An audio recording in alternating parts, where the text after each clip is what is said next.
So I'm going to give you an update on Social Security and some of the key numbers. So if you look at these numbers here below the screen, I'm going to tell you what each of them mean and go into some other details.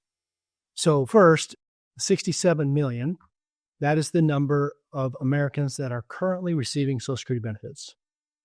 It's the largest number that we've ever had, and that number is still growing, of course.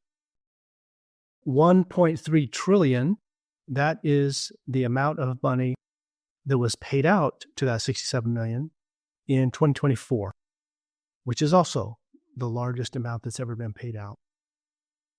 183 million Americans are working and contributing into Social Security, meaning that they're paying the payroll tax, the FICA tax. Social Security is really what we call a pay-as-you-go system. So if you look at the next number here, 1.23 trillion, that is the dollar amount that was received as revenue into the Treasury from the Social Security FICA tax. So you can see 1.23 is less than 1.38.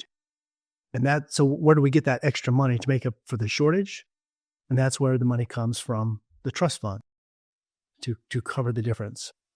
And that's where the trust funds are said they're able to do that till about 2033. And that's when there becomes a shortage. And so there's obviously, Social Security has got to be fixed, and there's got to be some adjustments made in order to, otherwise there will be that reduction of around 20% across the board. 176,100, that is the wage base. So what that means is for 2025, any wages up to that number, 176,100, you pay the FICA tax on. If your salary or your income is higher than that, then the FICA tax does not apply.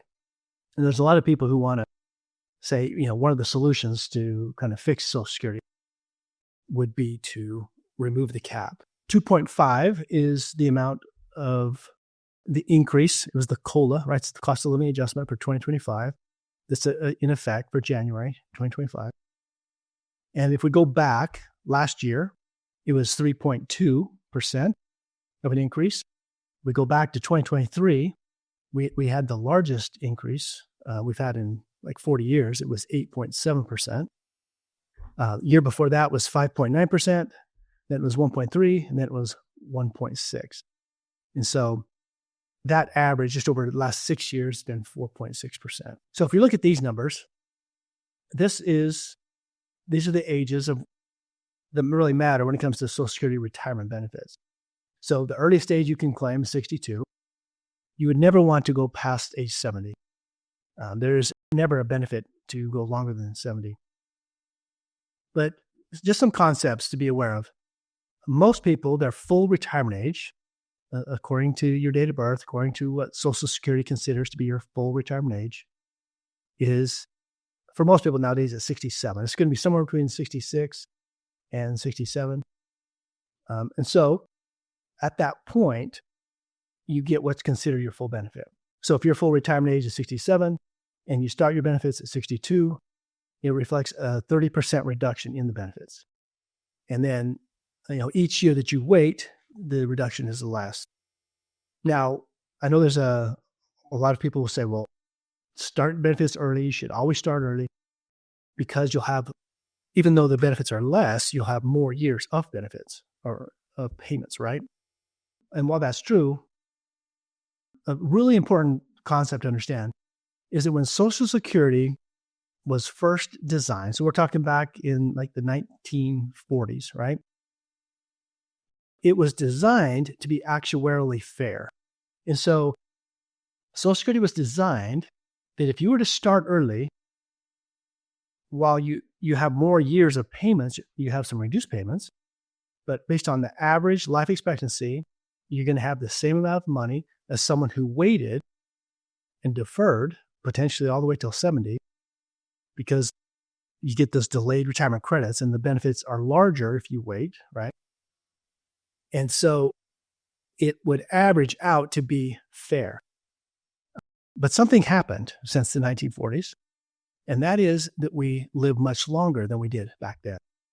And so because of that, the mortality tables that these actuaries put together back then have not been updated.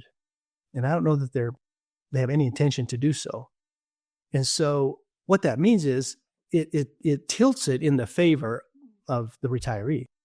And so when we defer, there's actually extra money available so it makes it not fair. It actually makes it unfair towards you, the retiree. And of course, it depends on how long you live. If you have a short life, it's a very personal decision. But if you're looking at total money coming from the system based on average life expectancy, if you defer, you'll end up getting more in the long run. Now, I know there's a lot of reasons why that doesn't make sense. There's reasons to start earlier, depending on your other assets, depending on your health, depending on a whole host of things. And so, but, Social Security is surprisingly complex. And just know that it's like how it was designed, and then now it's today. And what is the reality? So the other thing that comes into play when you start your benefits prior to full retirement age is that you face an earnings limit if you're still going to work. So a lot of times people say, just claim Social Security at 62 and invest it while you're working. But you have to know that there is an earnings limit. And I know people will say, well, why is that? Why would they do that? Why would they have some kind of a penalty built in? And it's because, just kind of understanding the logic, I guess, of how it came about. Social Security back in the day, back in the 40s, the earliest you could start Social Security was at age 65, right? That was the very earliest you could do it. And then, people pushing it and saying, hey, there's some reasons why we'd like this. Some people are going to retire earlier. They'd like to be able to have access to that earlier. And so the lawmaker said, okay, well, if we're going to lower that down to 62, then that's fine as long as you are retired, right? And it's basically saying, well, if you're going to claim your benefits early and you're still working, well, you're not really retired. And so then they have the earnings limit. And now for 2025, the earnings limit is $23,400. So what that means is you can claim your Social Security benefits early. You can work and you can earn up to $23,400. There's no penalties, no problems.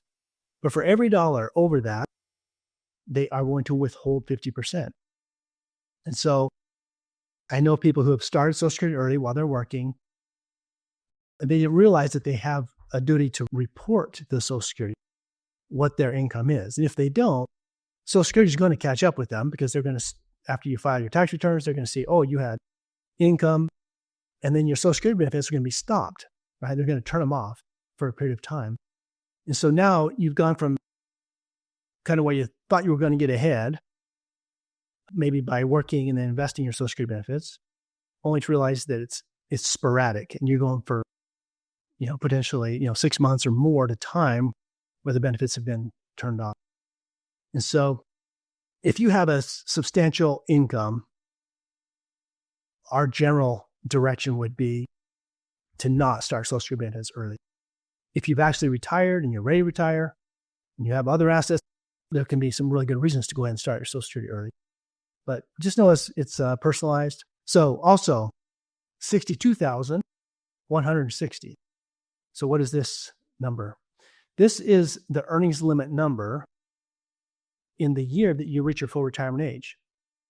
So let's say you're planning to work and your birthday is in November and you want to retire in January of that year. You could, or not necessarily retire, but you want to start Social Security benefits. You can start your Social Security benefits and the earnings limit, you can be earning up to $62,160. No penalty, no problem. And if you do earn more in that year, then the penalty is not quite as stiff. They withhold $1 for every $3 over that limit. So we want to make this easy for you. Through my firm, we have a professional Social Security analysis and strategy report that is customized with your numbers, your break-even, your best strategies that you could consider. It's a professional report, comprehensive, 20 pages, but it comes with an easy-to-read summary. It's a low cost. I think you can find it very well worth it, and it literally could save you thousands of dollars. So just go to socialsecurity.lane.com for more information on that. Now, if you're not aware, I am the founder and CEO of Martinson Wealth Management, and I've been blessed with a wonderful team of financial planning professionals and support staff. And we love to be of service, and we also love to educate. And so I look forward to seeing you in the next episode of the Financial Fast Lane.